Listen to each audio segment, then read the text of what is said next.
Good afternoon, everyone. Welcome to Activities for People Living at Home with Dementia. I love the people part of that. Yep. We are proud to offer this series with funding from the Area Agency on Aging and the United Way of Tarrant County. These programs are recorded and are made available for viewing through a YouTube channel for future use. I am Martha Brown, your host for today's activity. Today, I'm bringing you the Fort Worth Museum of Science and History, and they are bringing us some history to show. We have Kirsty and Caleb in front of the camera, and we have Stephanie? Bethany. I'm so sorry. I should have written it down. And Bethany behind the camera. I just can't wait for Don and Myra to see what they brought this afternoon. Yeah, right. Exactly. Take it away. All right. All right. Yeah. Now So we can go. yeah, now I'm good. Okay. So we brought essentially just a smorgasbord of different things. It originally started off as like our favorite things from the collection, and then turned into just Caleb's favorite things because I was the only one who did the assignment. So yes. So we're gonna start with this American flag right here. And Big one. whoa, can you see it? There we go. And you can count it, or I will just save you the trouble and tell you that there are only 45 stars on this flag. And so, so this would have flown between 1896 and 1908, so 12 years. Colorado was the 45th state, I believe. That was Colorado. yes, Colorado was the 45th state, so it would have flown after that. So the way that they add new stars to the flag, since that really hasn't changed in a very long time, is they essentially, if you were made a state before the 4th of July, on the 4th of July, the new flag with the star was added in. So like in the case of when we went to 49 to 50, Alaska became a state just before the 4th of July on 1959. But Hawaii didn't become a state until July 27th of 1959. So we had 1 year where we had a 49 star flag and then jumped up to the 50 star flag. Okay. No flag is ever obsolete for the US. So this could still be flown today by any government and still represent the United States, even though it doesn't have the correct number of stars. Now, the other interesting thing about the stars is that during the 1800s, when they were adding in all the new states like crazy, flag makers would try to speculate and guess how many stars they were going to need to print on the flag. And so we have a flag in our collection that has 42 stars. Now, there was never an official flag with 42 stars. There was one with 43 because I believe it was Idaho became a state just a couple of days before the July 4th cutout. Oh, they became a state on July 3rd. So a lot of these flag makers had thought, oh, 42 stars, we'll start making them so we can get them out on that 4th of July. But then surprise, surprise. So every now and then you'll find a 42 star flag, but that was never an official flag of the United States. Now, until about 1912, these stars could be arranged essentially in any pattern that you wanted to. The original Flag Act set out by the Second Continental Congress just stated that the blue would have stars in the design of a new constellation, I believe was the wording. And so if you look it up online, you'll see some older flags where you have the circle. Sometimes the stars will be in a pattern of another star, like a bigger star. Sometimes you'll have them clustered up in the middle and then stars around the edges. It's very unique. I wish I had a better one to show you guys, but I definitely encourage you to go look it up. The other interesting thing is that after the Flag Act was enabled, they started adding both stars and stripes for every new state that was added in. So we got up to only 15, and then they realized, oh, that's gonna be either way too small stripes or way too big of a flag. Yeah, too big of a flag. It goes way, way out. So then in 1795, they said, that's enough. We're not changing the flag again. And so for about 20 or so years, the flag had 15 stars and 15 stripes.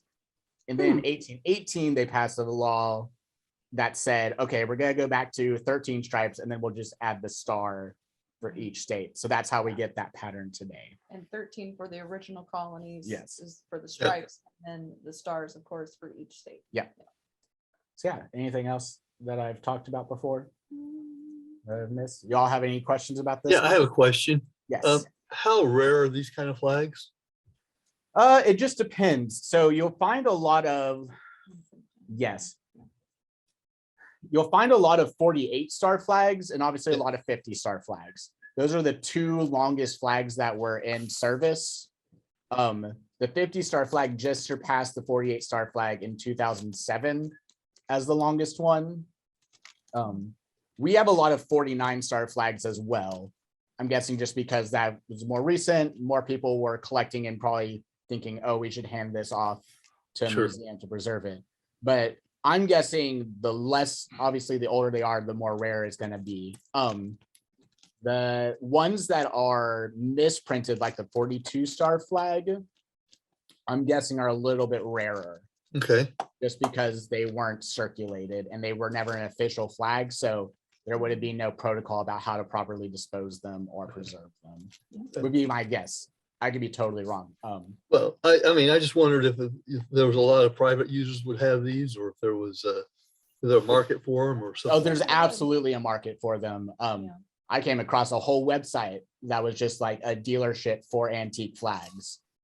So there's definitely a large collection for it. Caleb, you were saying earlier today that this one is in delicate condition. How does it get to be in delicate condition, and what parts of the flag wear out? Yes.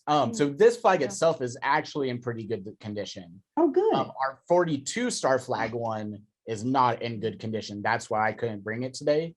And typically it's just along weather and stuff. Yeah, weathering, and then gravity itself, if it's hung for a long time, just its natural weight will start pulling apart the seams and the different material. That's why when we store it, we will roll them up.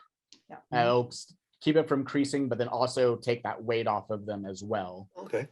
Quilts and like blankets. any kind of textiles is like we have like racks upon racks that have several different, like whether it's flags or quilts or even capes. But like every so often, roughly about every 6 to 4 months, we'll go through and we'll actually just slightly turn them over a little bit, dust them off just to make sure that it's not creasing, and we'll also make sure that like the wrappings here and everything are not too tight, because we don't want to create additional creases onto the flag itself.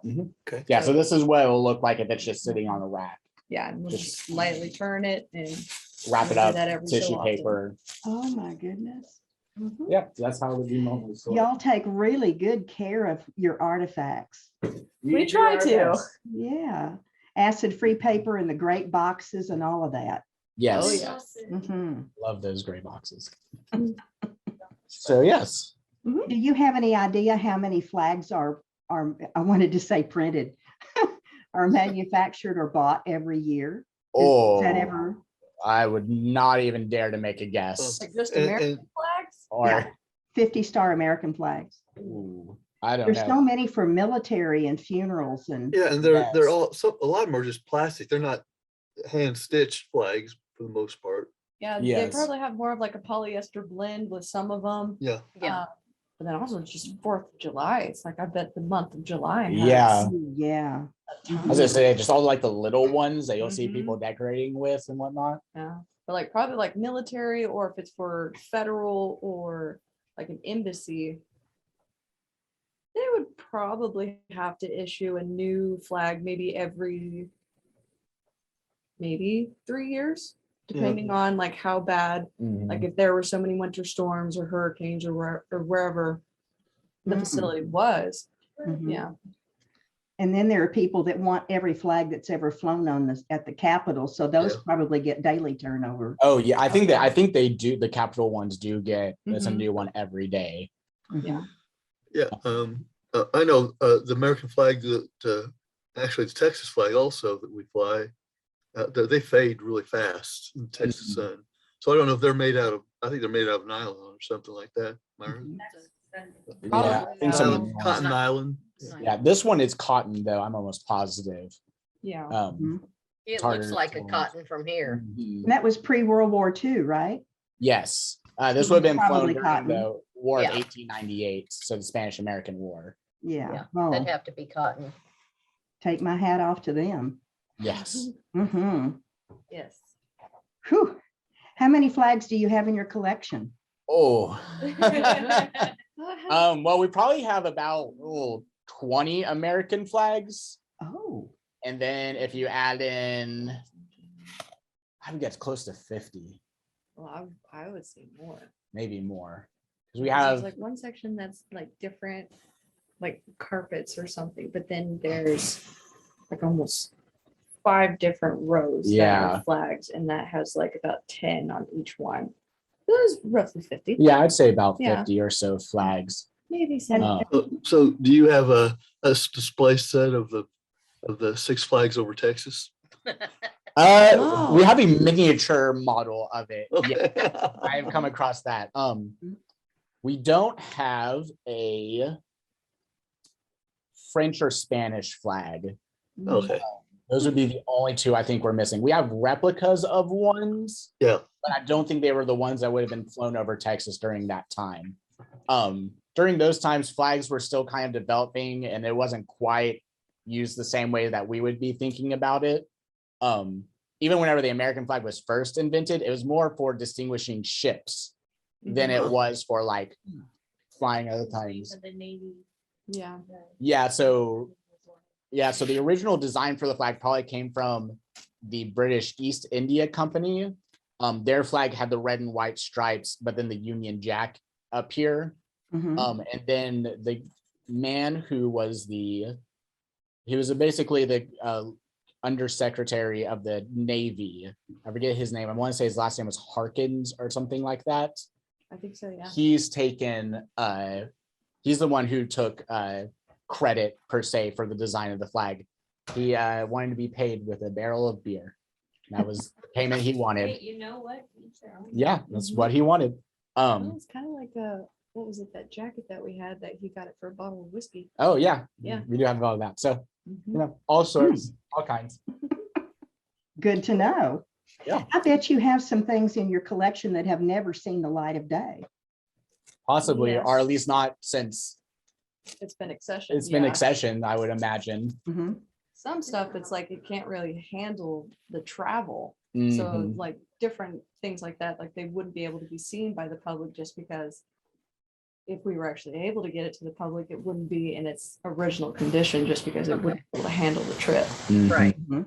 And just us not knowing either. Yeah. We Yeah. find we find things all the time in the collection. We have a specific designation for it, for found in collection, Mhm. because just either our predecessors or somehow, or like something got lost in a pocket and we never found it. Mhm. It got put on a different shelf got- that's totally away from where it's supposed to be. Yeah, so we Oh, find like in the things- grocery store. Yeah, basically. Uh-huh. Imagine you're cleaning out your attic every single day, and you're just It like, has really awesome stuff. in yeah, it. but it has cooler things than mothballs. Yeah, yeah. Yeah. Well, it's like even today, I think it was in the session before this one, we found out because Caleb had said that this was supposed to be for SJ. From TS Sellers. TS sellers, but what's actually written on the flag is TJ sellers. Huh. So that would be something that us going back now after today would be to make sure, Yeah, look at all of the paperwork, go to the Manufacturer. database and make sure that it's like, well, it's different here. We need to make sure that it Mhm. either needs to change in all of our database or there just was some kind of, I'm Error. guessing, I'm almost positive that was a mix up, because we looked at his paperwork yesterday Mhm. and the paperwork says TS Sellers on it. So whoever, yeah, we probably will. We'll make note of it. So, but things like that. It's like you'll find several different things. You never can say that it's going to be a regular day at the office. Nope.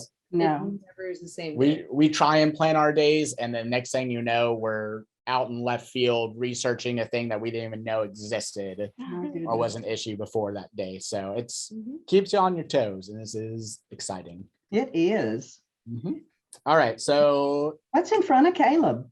yes, we'll talk about Yes. these. Yes, this was not in our earlier sections, but we thought we'd bring it Yes. out. You want to talk about baskets or the pots? We'll do first? pots first. Or We'll go pottery. Pottery first. These are some things that are going in our museum in a little bit. We have these kind of display windows, and each one is going to be a little vignette into different things. And so we thought we'd pull out these items as well to show you guys. So these first two pots are Greek pottery. They date from probably around 500 BC to 300 BC. So the time of Alexander the Great, Peloponnesian War, Persian War, that kind of classical Greek era. 500. And this one's called. That is oh gosh. Are those grapes? Oh, yeah, it does have grapes, It but does the have vase grapes. is called The vase is called an onokoe. onokoe, Onokoe. or oinokoe. Gesundheit. Thanks. Oh, thank you. It's like OINOCHEI or something along those lines. There's another O in there That's somewhere. beautiful. Mhm. Yes. So this type of vase would typically have been used for carrying wine, pouring wine. Mhm. Each kind of pottery style would be used for a specific form of liquid, although I don't know how much they would stick to that per se. I can't imagine like you couldn't use this for water if you needed to. I feel like this would be like a personal jug, like a personal. Yeah, cup or for well, wine. or just pouring wise, because you have Yeah. this lip right here of that. Mhm. That might have been for company or for show. Could be. So this is what we would call it's not quite the best example of it, but it's the closest example we have to what's called red figure Greek pottery. And basically they would take a clay or terracotta pot like this one down here, glaze it with this black substance, and then they would chip away to reveal the red underneath for the design. Oh, So some of this Wow. is painted on there, but it's like this red line per se, that's Mhm. scraped away. So if you ever see in like a museum or something like that, the heroes on there, if they're in red, the skin tone is red, it's red pottery. You also red figure pottery. Hmm. You also have black figure pottery where they make the figuring, they scrape around the black to make the figures. Mhm. Those are kind So of how old is that one? this one's also probably around 500 to 300 BC, I would guess. Very- Ooh, Yes, very old. And so this one down here is a little less ornate, but this is called a lekethos. Mhm. This probably would have been used for storing olive oil or some sort of oil. A little bit less ornate, but this lets you see kind of what the original before it was designed would have looked like. It's pretty small, mhm. Perfume, maybe? possibly perfume. Steve earlier talked about anointing oil, which definitely could have been used Oh, for. yeah. Um, Mhm. The perfume jars though would normally have not necessarily had a handle, but would have been about like this. Yes. Yes, that's right. Like that size, and then kind of like a. Or maybe almost even like a cooking herbs, cooking oil Mhm. Mhm. with Yep. herb infusion. That's beautiful. Yes. Do you have any, do you keep ivory since it's considered to be unsaleable these days? I can answer a little bit of that. That's a Yeah. gray area. So ivory was made illegal in the 70s. And Yes. so most of the time museums will keep things that were previously, they don't accession, they don't take anything that's ivory unless they already had it and they keep it. Now we do take endangered, like in our science collection, we have things like, we have tiger taxidermy, we have like a lion pelt, and those are given to us by police stations that go in and they find them. They find them illegally. Somebody's brought them in illegally, and they give them to educational institutions like us or universities so that we can use them to teach the public with. Wow. And so ivory's similar to that. Mhm. Okay. Yeah. So ivory's not something that we actively Take. So take. we do have some things in our collection that are made from ivory. And those Yeah. are usually things that are probably have been taken before the 70s. Yes. That were brought in before it was made illegal. Yes. To Mhm. have ivory. With good provenance. Yes. Yeah. That's the It's a Yeah. bit. the provenance is a little sketchy sometimes, Especially before the 70s. especially before the 70s. we try and do better now. Yes. We We- try not to make the mistakes of our predecessors. Like Maya Angelou says, when you know better, you do better. Exactly. Yes. Yes. Absolutely. So we have not had anyone show up with a bunch of ivory yet and try and give it to us. And hopefully we won't. Hey, I got some ivory here. Yeah. For it. Say that again. Say somebody showed up with a trench coat, offering to sell you ivory. On the Yeah. street. He's Oh, like, from the inside of the coat. hey, you want some elephant tusks?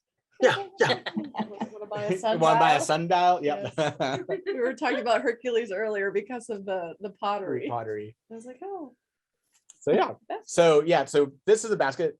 Does not go with the pottery at all. This is a Yes. Native American basket if you want to move it forward. I'll move this from back. Northern California. That region in particularly is known for its basket making.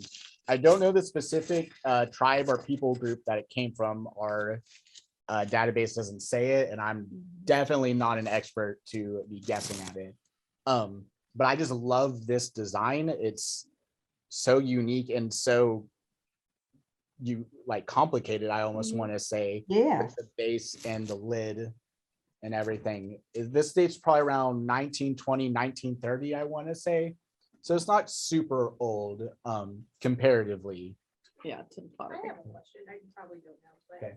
just because, not that you wouldn't, just that it sounds like you don't have a lot of provenance on it. Could you say that a little bit louder? I'm or sorry. repeat it? I'm the quiet of everyone. I just had a question for him actually, because it was made in the 20s, a lot of the stuff that they made, if it wasn't specifically for use, a lot of them would be to sell, Yes. to make a profit, to Yes. make money. Do you think that this basket would have been something of Yes. that nature? Because Yes. it is very detailed. Yes, I'm That's almost valuable. positive that this was probably made for tourists to Mhm. sell for the tribe. Because if you think about it, it's almost like it would have been used like for like a purse. Yeah.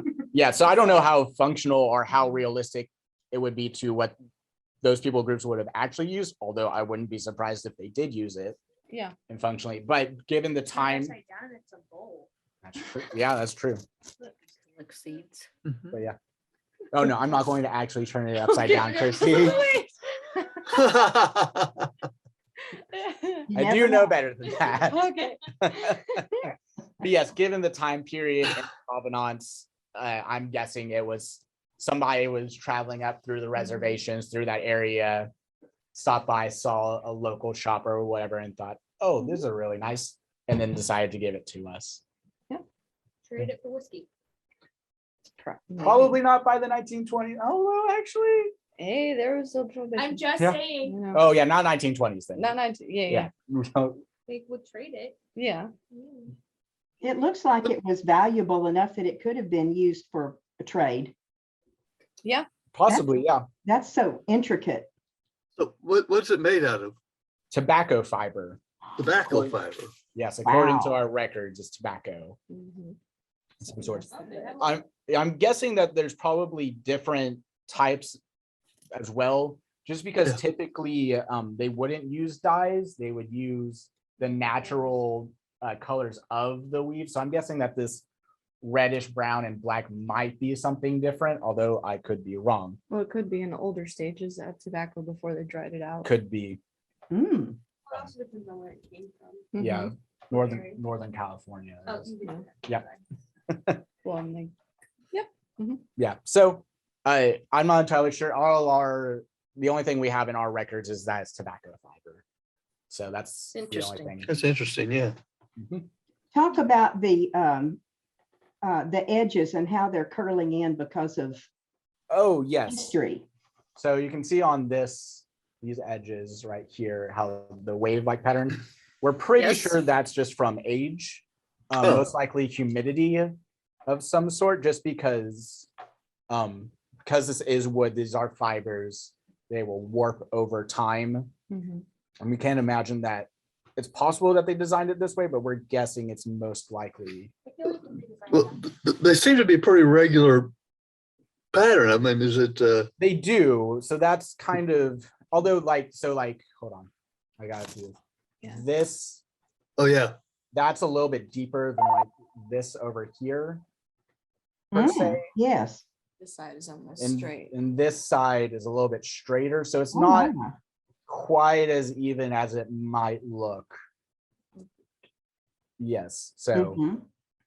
And if you didn't have it stuffed with paper, it would probably not continue to keep its shape. It probably, it would hold up decently well, but it would definitely start to divot in a lot more, especially Yes. like in this portion. Kind of film on this Mhm. side, it looks like it's a little bit lower in the back. Mhm. oh So that might be yeah, where it has a little bit you of- can kind of see a of bit a bulge. it tipping would've- down yeah. Oh, this yeah. way. Toward the Oh, is it? camera. Yeah. Mhm. There we go. Mhm. So you can kind of see Oh, the bulge yes. on Yeah. this side. There we go. My finger, I'm getting all turned around. The mirror effect. So Yes. it's probably had a little bit of more gravity, like it's probably started leaning, giving to that end. Well, and that's something else too that we do. We were talking about what we do with the flags or different textiles. Sometimes if we know ahead of time, like what's in a box, if it's like different pottery or if it's different weaved baskets, and we know that it's been in there for a long time, and like we'll usually see like who last inventoried it. And if it's been more than like 10 years since someone has inventoried that box, we'll usually go in, look at the box, look at the items, see if something needs to be taken out of that box and put in its own box, or if it like just needs a little bit more support, like if it needs more support on this side so that gravity yeah. doesn't continue to make that bulge deeper. Mhm. So it's Yes. definitely a full-time job. Yes. Mhm. So we have a larger basket here that I didn't pull out, and it's not in the best condition. It's still okay to be displayed, but we just don't want to handle it too much. But it's a big, big basket. I don't know. It's about, well, I can't quite show on here how big it is, but it's a good like 4 or 5 feet. No, not 4 or It's 5 like feet. 21 inches. Yeah, it's 21 more inches or so. tall. Yeah. It's a very large cone-shaped basket. It's a burden Mhm. basket. But because it's so big over time, it's just kind of folding in on itself.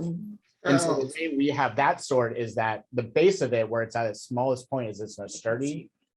So it's most sturdy. So we made a foam base that we carved into for a divot, and we set the end of the cone on it, and then just around it, we've padded it with acid-free tissue paper to structurally support it. So it's sitting on its strongest part. Things you have to do. Okay. Yep. Well, we'll Yep. move on to swords. Okay. Mhm. Swords. Swords. Try not to stab the American flag. Yeah. Like, Yeah. We'll move it out of the way just a little bit. yep, that'd be great. Okay. So kind of in connection with the American flag, this one in particular, we have this sword. Let's see. Oh, wow. Yes. So this is particularly called a callus. It's a form of a waved sword that you'll find in Southeastern Asia, Colored. Indonesia, and the Philippines. It originated in Indonesia, and those are called kris or kris, spelled K-R-I-S. They're typically a little bit shorter. They have more of a religious aspect to them. But this one is from the Philippines, so the technology and the style just disseminated up north over time. And this is more of a typical sword for it. This dates to 1898, so we're pretty sure, and our records say this, that it was most likely taken by a gentleman who fought in the Philippines during that war and brought it back home. So that's a kind of interesting provenance story it has. Now, creases, so like these but smaller, they're passed down by family members to each other, and because they're so small, they'll be thinner than this, and this wave pattern, they break real easily. But you wouldn't toss them away; you would instead reforge them, or reforge them, rework them, fix them basically. But you would add on to them like gilding or some sort of design. And so a lot of the older ones will be more innate, have more design. I think the oldest one we found is like, let's say dating around like 1100 AD or something like that. And it's crazy ornate. But this one is a little bit more practical. When you swing it, not that I have swung it, but when you hold it, It feels a lot like a machete where it's forward heavy, top forward heavy. So it's a very Yeah. slashing kind of weapon, even though it does have a point on it. So you can point stab as well. But it very much, you makes your arm naturally want to come down in a slicing motion. Sounds like a hacksaw. Yeah, a bit like a hacksaw. Wow. So, y'all have any questions about that one? What's the sheath made out of? This is bamboo, I believe. It's a bit more worn. Yes, a than- little bit more worn, more practical. So some of the older creases, or sorry, the newer creases, because they were ceremonial, a lot of times they would glue the sword into the sheath. And so we have one of those in our collection. I just didn't bring it this time. They glued the sword into the sheath? Yeah, so like they would have like resin and that would hold it on there because it wasn't ever meant to be drawn. It was just meant to be worn. Chris. Okay. So that's not the case for this one. This one was definitely probably used for fighting. But some of the other ones Very well. are ceremonial. There's no blood on it, so we're good. That's good. I cleaned it really well before I brought it because there was some rust on there. Okay. Yes, Can All I right. can I ask you an off-the-wall question? absolutely. You said something about when I come in, I plan my day, but I never know what's going to happen. Yes. What would a normal day planning look like? Well, it Well, depends on the day Great and what we're question. working on. So like right now, we're working on getting those vignettes done here. And so typically our day is planned around what do we need to do in terms of painting those, installing the items, what we need to install those items. But what then boxes do we need? what boxes do we Tissue need? We paper. need tissue paper, things like that. But then, especially if we're in the collections in our warehouse, we'll start grabbing those things and preparing for them. But then we'll be looking at the records and go, oh, this doesn't match with this. And that Yeah. leads down a rabbit hole. Or we get an email that says, hey, in a couple of days, can we get this item to do this with it? And we have to drop things and go, okay, now we need to go find this item and see how Mhm. likely it is we can use it for that. Ah, thank you. Exactly. You're welcome. Mhm. So, okay, yes. Japan. Japan. Gotta get all my Japanese names right now. Okay, so I love these two swords because even though they don't go together, like they were not collected together, they would have been worn together by samurai. So these date anywhere from around the mid 1600s to the mid 1800s. Mm, Time period in Japan called the Edo period, so EDO. Edo was the capital, it's modern day Tokyo. It's the time period in Japan where the capital shifted from Kyoto to Tokyo. It was during the reign of the Tokugawa shogunate, which was one of the first unifying governments of Japan. And so during this time period, Japan was relatively peaceful, and so samurais took on a much more ceremonial role than necessarily a fighting role. And so wearing the two swords together was almost a symbol of office. If you saw two people wearing that, or people wearing those two swords, you knew that man's a samurai, he's above me in the social order. Together, the pair is called daisho, D-A-I-S-H-O. It's just a pairing of swords, a long sword and a short sword. This short sword is called a wakizashi. It's just a long knife, basically. And if you were going to visit Lord, Daimyo, or whoever's castle, you would leave your longer sword and then only wear the shorter blade. The longer sword is a katana, which is what we're typically more familiar with. Typically, a katana is a two-handed weapon, although during the Edo period, Yes. Okay. Thought it went on A wrong. man named Miyamoto Musashi, that's the name, Mhm. developed a style with one-handed katana, in which you would also fight with the dagger, with the short sword in the other hand, which I just think is cool because I like the idea of dual wielding swords because I like that. And so the other interesting about both of these pairs is that the hand wrapping on it if Chrissy can show it.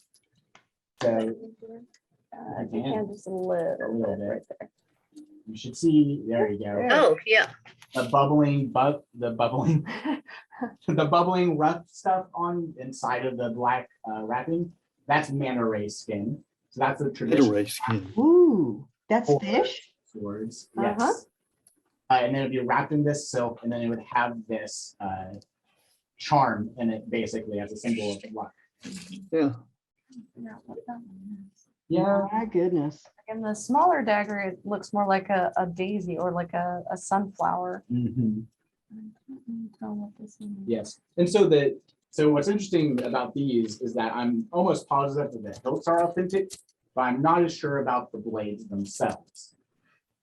So typically Japanese swords, especially during this time period, the way that they would forge them in a way that the back would be softer than the edge of it. The edge would be harder.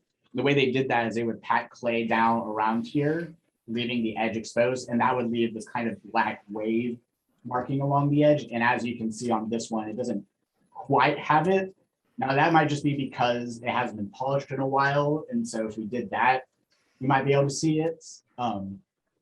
But the only sure way to actually tell would be to remove the hilt and look on the tang of the sword, and suppose there should be the forger's name engraved on it. Now, Oh, we're not going to be taking apart this sword anytime soon, because that would not be responsible of us, but if we wanted to, that's how we would learn Mhm. and figure it out. So are katanas come in different sizes? I think Um, katanas, at least by this time period, they're gonna be pretty standardized. Okay.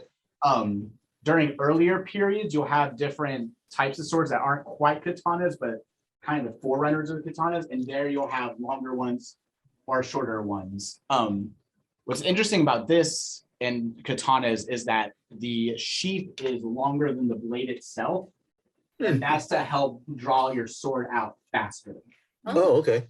So in terms of like almost think like a quick draw situation, Mhm. because one of the very first steps you would take when you're fighting with a sword is the draw out of the sheath is your first slash Mhm. sometimes. Mm.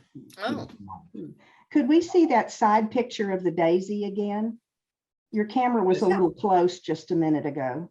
Yeah, let me. Sorry, I was miming things. Yeah, Yeah, I know you so- can't see. Turn it sideways so we can see through the hilt. Oh, yeah. I got you. Oh, I see. Yeah, yeah. Yeah, very they cool. they even had pretty things for killing. Yep, it was always decorative, no Yep. matter the occasion. So decades of Japanese movies that I've watched, I thought they've always been much longer than that, because the movies show they were longer than that. So I'm Yeah. disillusioned now by the Well, and time. like I said, it could be possible that this blade isn't the original, so this could Oh, not okay. be an accurate representation of how long the blades are. Well, and the other thing with different forgers, even though they would kind of have a standard, depending on the time, a lot of stuff was personally made for a person. So it's like if you Oh, okay. had a shorter, someone who is of shorter stature, they would need a longer sword, or vice versa. The only caveat I'll add to that Mhm. is that during the Tokugawa shogunate, which is the Edo period, they go kind of hand in hand. Things were culturally very strict. So Mm. you had a certain way that you dress, you had a certain way things were done and were supposed to look. So I wouldn't be entirely surprised if during that period they had a specific My Mhm. sweet boy. length that the blade needed to be Okay. Yeah. possible. Again, cannot confirm that, but that would be kind of my guess based off of what I know about the period. Need to talk to a samurai forger. Yep. Yeah, not me. Ask you him, were- be like, "Need this question answered." Yes. If you were outfitting an army, you would want them all to be the same so that your warriors would know what they have. Typically, yes. The unique thing about the samurai, though, is that they would have fought more as individuals than as a army unit. Oh, So think more like knights in terms Right, yeah. single duels or Mhm. not the typical, like you think of Roman legions working together, marching together Ah, or anything. So it Or is, even redcoats. or even redcoats or Yeah. like American military. yeah. This is a much more personalized, a lot more to the warrior's discretion of things. Interesting. Good to know. Yes, because essentially samurais were they're the warrior class, the higher knight class. Some people don't say you can't compare Japanese feudalism like that to European feudalism, but it makes for a pretty easy comparison on the top. So think that in terms of way. So then they would have their soldiers from the lower classes that they would outfit with spears and swords or whatever they had, depending on the era and how wealthy the person was who was Yeah. the army. Mhm. Yeah. Mm. Interesting. Well, you Right, certainly that's- did show us a trove of things today. Yes, you You did. did. Do you All have any sorts of idea when you'll be with us again? So we've got to schedule that. We're working with Lee to figure out a good schedule for her. So we should be back next month. Oh, Yeah. please. Oh, good. Just need to figure out the date. Yes. Yes, we will always make room for you. Thank you. Thanks. Yes. Love showing off our stuff.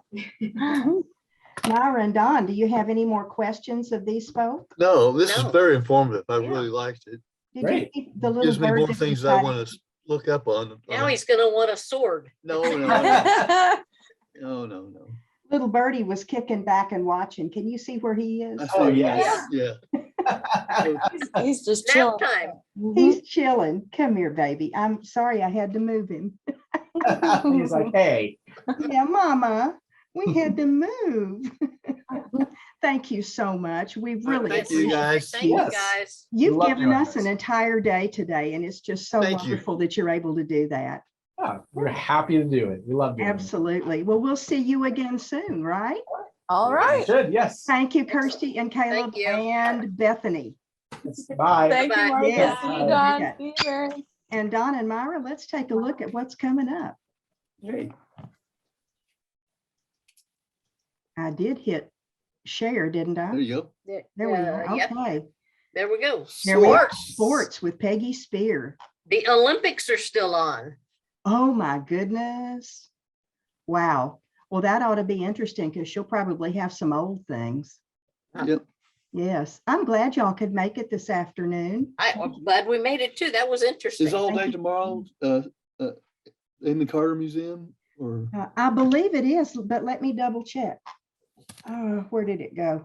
You know, nowadays I have to take a picture because I can't remember. Picture.